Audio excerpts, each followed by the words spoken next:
Invalid Money View processing fee referral code. Welcome everyone. Today we are tackling a common issue, getting an invalid promo code message while applying for a MoneyView personal loan processing fee discount. Briefly explain what MoneyView is and its personal loan offerings. Highlight the benefits of using a referral code for a processing fee discount, save money.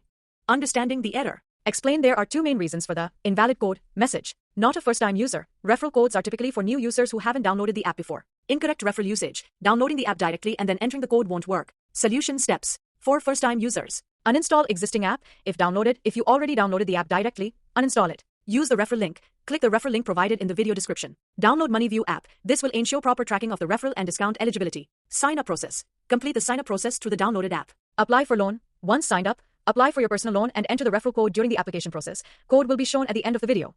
For existing users. Unfortunately, existing users who downloaded the app directly won't be eligible for the referral discount on their current loan application. However, consider these options. Referral code validity. Briefly clarify that MoneyView referral codes typically don't expire. Benefits of referral link. Reiterate the benefits of using the referral link, automatic code application and potentially faster approval.